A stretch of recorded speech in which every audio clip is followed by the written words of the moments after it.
Jeremiją pasiekė viešpaties žodis. Atsistok viešpaties namų vartuose ir ten paskelbk šį žodį. Tai kaip atrodytų dabar? Tai mūsų naujatestamentinėje epochoje tai būtų taip.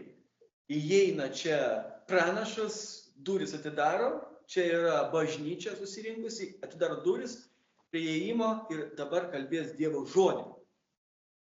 Ne katedroje, ne čia, bet prie durų, kur visi vaikšto čia susirinkę. Tai va, čia yra bažnyčia, nes kur mes, ten yra bažnyčia. O būsim kitur, ten yra bažnyčia. Taigi, ant durų. Kalbėk Dievo žodį, sako. Dabar yra maldos namai, sako Jeremija, va, vartai šventyklos, kalbėk. Na ir dabar toks klausimas kyla, kokią žinią turėtų pasakyti ten renkantiems žmonėms. Visi judėjai, kurie einate pro vartus pagarbinti viešpaties.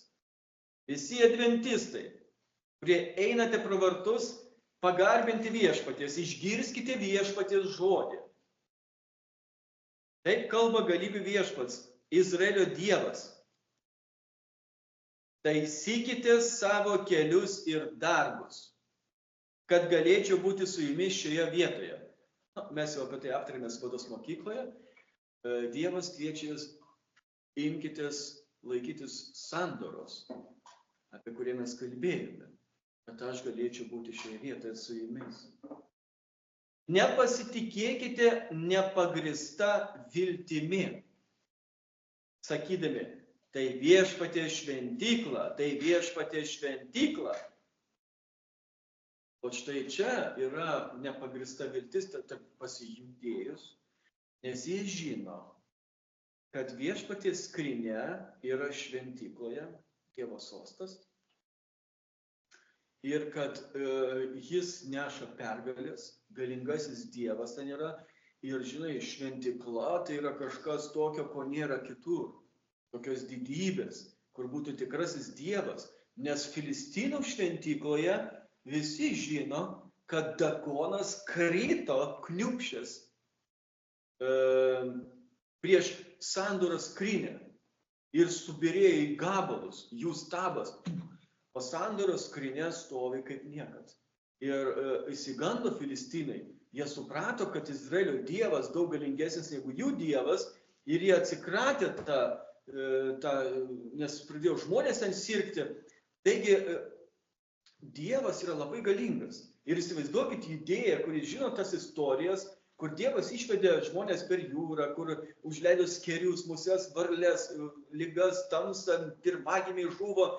Kas nebijotų tokio Dievo ir negarbintų jo, ir dabar jisai yra mūsų šventykloje. Čia, kur mes einam pagarbinti Dievą, mūsų bažnyčioje.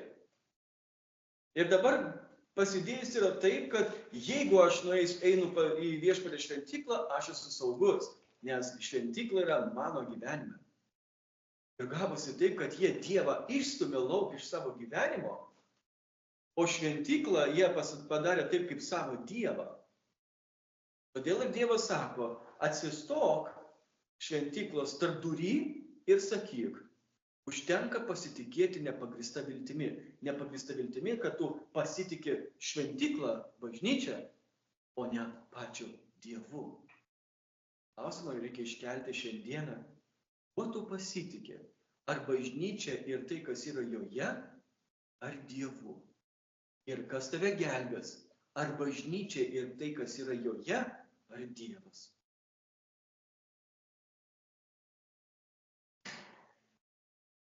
Ir dabar sako, tik tuomet, jei jūs visiškai pakeisite savo kelius ir darbus, jei vykdysite teisingumą tarp žmonių, jei neskriausite svetimšalio, našlaičio ir našlės, jei nepraliesite nekalto kraujo šioje vietoje ir nedarysite savo žalos, sekdami paskui svetimus dievus, aš būsiu su jumis šioje vietoje, krašte, kurį senovėje amžinai atidaviau tavo tėvams.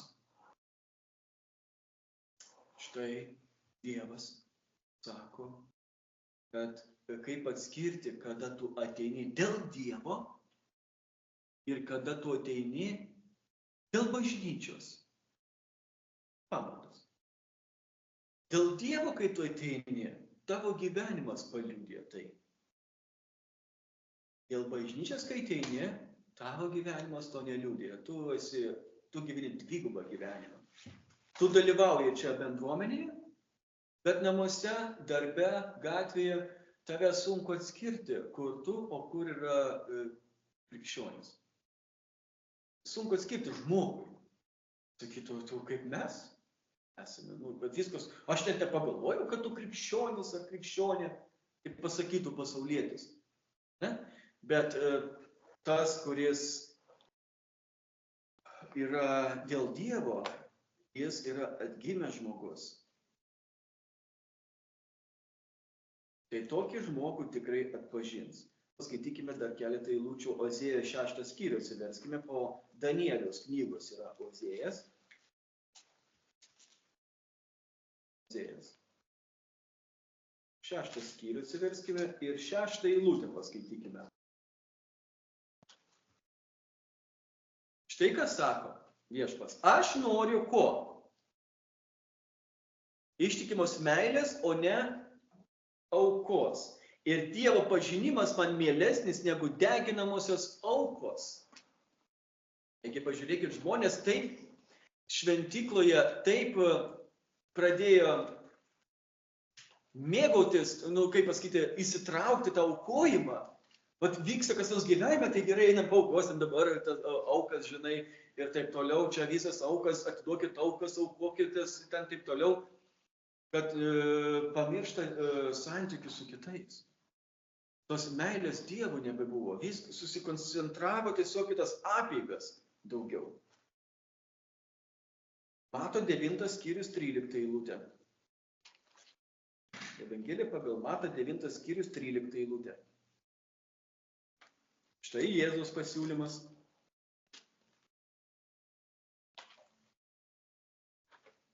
Mato 9:13. Eikite ir pasimokykite, ką reiškia žodžiai. Aš noriu gailestingumo, o ne aukos. Aš atėjau šaukti neteisiųjų, bet nusidėjusių. Taigi Jeremijos knygoje 7 skyriuje toliau viešpats sako, štai jūs pasitikite nepagrįsta viltimi, beverčių melu. Iš to turėsite tik žalos. Kaip? Kaip? Jūs vagiate ir žudote. Svetimaujate ir kreivai prisiekėte. Aukojate Baalui atnašas ir sekate paskui kitus dievus, kurių net nepažįstate. O paskui ateinate pas mane į šios namus, kurie vadinasi mano vardu ir sakote, mes apsaugoti, galime vėl daryti visus nedorus darbus. Aš esu bendruomenės narys. Aš esu čia gerbiamas narys.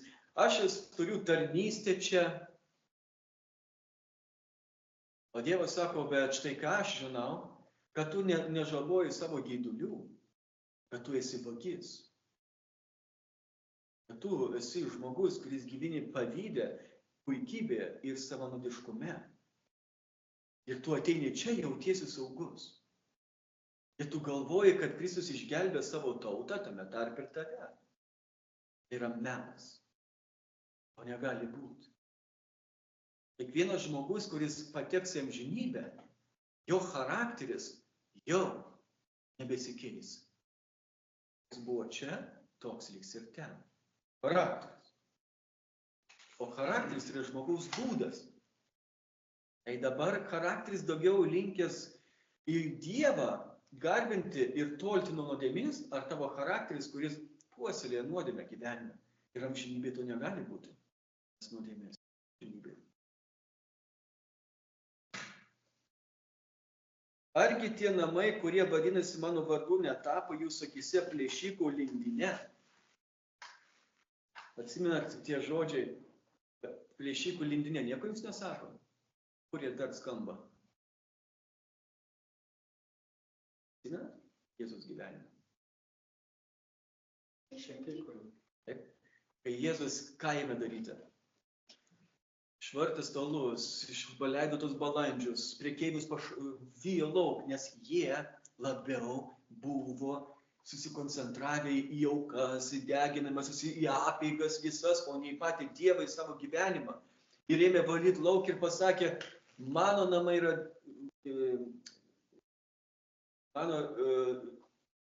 kaip ten pasakė tą pačią pradžią? Tėvo namai bus vadinami mano, kaip maldos namai, o jūs pavertėte juos plėšikų lindine.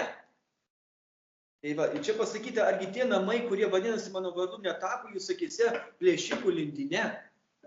Žiūrėkite, jūs ir aš matau, kas darosi, tai viešpaties žodis. Ir štai dar viena eilutė. Taip, sako viešpas, nueikite, jei norite, į Šiloją, kur buvau padaręs savo vardo vietą pradžioje. Ir iš tikrųjų ir dabar jūs paklausė, kas yra Šiloja, kas ten nutikė buvo, kas ten atsitiko, kuo jisai garsus ta Šiloja vieta.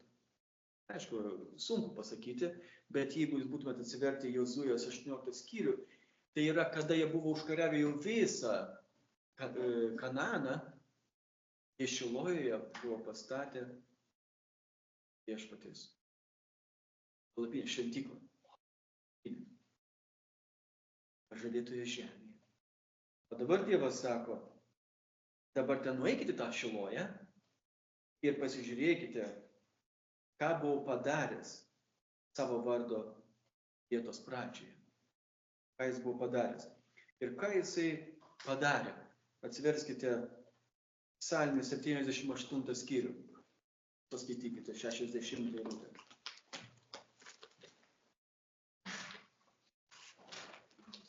Septyniasdešimt 8 skyrius, 60 eilutė. Ką padarė Dievas Šilojoje? Skaityti, prašau. 60 eilutė. Jis paliko savo padengti Šilojoje namus, kuriuose buvo gyvenęs tarp žmonių. Jūs pagalvokite, ką Dievas padarė. Jis tiesiog nusisuko, jo tauta, su visais avinais, su visom aukom, jis nusisuko ir išėjo iš savo šventyklos, iš savo namų.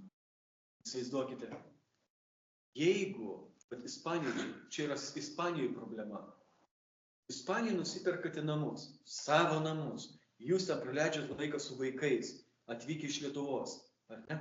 Paskui išvykstate atgal į Lietuvą, praleisti kurį laiką, ten po metų galvosit sugrįšit tam tikrų sezonų, kai vyksta gražus oras, taip toliau grįžta, o ten matote problemų, kur Ispanijoje dažna, apsigyvenę čigonai. Ir dabar lietuviai tai žino, išvaryti juos ne taip paprasta. Nusisuk ir išeini.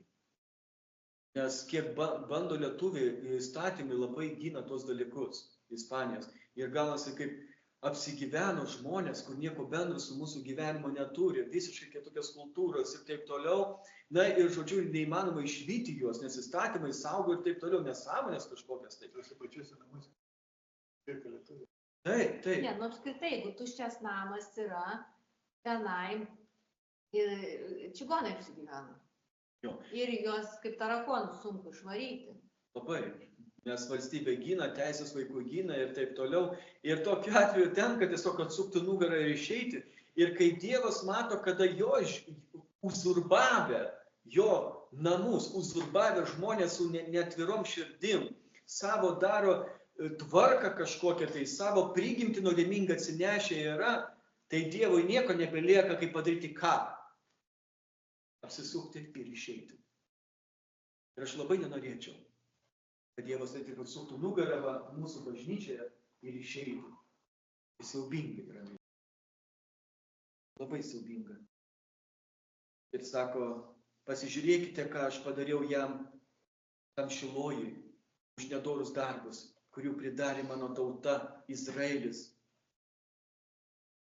Ir dabar, kadangi jūs padarėte visas šias nuodėmes, tai galybė viešpatės žodis, kadangi jūs neklausėte, nors ir kalbėjau jums taip primygtinai, kadangi neatsiliepėte, nors ir šaukiau jūs su šiais namais vadinamais mano vardu, o jais jūs pasitikite ir su vieta, kurią daviau jums ir jūsų tėvams, pasilgite taip, kaip su Šiloju. Pasielgsiu tai, kaip su Šiloju aš. Atstumsiu jūs nuo savęs, kaip atstumiau visus jūsų giminaičius. Ir to aš norėčiau ir užbaigti. Tegul būna kartais, žinokite, geros dienos klausyti Dievo žodį. Ir išeiname mes kiekvienas namo pilni tokios dėkingumo už Dievo meilę. Ypač tada, kai kalbam apie besąlyginę meilę, kad tikrai Dievas mus myli. Bet būna dienos, kada, žinokit, tenka iškirsti tiesą. Juk ateina, kada, pavyzdžiui, vyras su žmona, jie atrodo vienas kitą labai myli. Bet ateina momentai, kada viena pusė sako, žinai, aš noriu su tavim pasišnekėti. Mane erzina tas dalykas. Mane erzina. Ir aš tiesiog, mane tai skaudina. Ir pas mane yra toks nepasitenkinimas. Mane tai liūdina. Reikia tai įsikalbėti. Ir todėl visi psichologai, šeimos konsultantai skatina šeimas kalbėtis, tarpusėje susėsti, pasikalbėti, o ne gyventi su tuo ir nekreipdėmėsi, nes galiausiai lauks labai sunkus atvejai gyvenime. Gali būti skyrybos, gali atšalti meilę, gali išlikti tik prisirišimas, na ir nebus jokio emocijų ryšio ir chemijos nebeliks. Todėl labai svarbu kalbėtis ir ką Dievas čia sako, ateikit pasikalbėti. Aš tai va matau. Aš matau, kad šita bažnyčia, šitie maldos namai tampa plėšikų lindinė. Aš matau tai ir pasakysiu, kodėl ir pasakė. O dabar tu pasakyk, ką tu nori pasakyti tai. Tai va jūs grįžę namo ir pasakykite Dievui, ką jūs jaučiate, bet aš labai norėčiau, kad Dievas amžinai liktų. Tai toks mano palinkėjimas ir jums, kurie klausėte, tegul Dievas jūs laimina apmąstymuose. Ir dėkokime Dievui už tus perspėjimus, nes tai rodo, kad jis labai mus myli. Amen.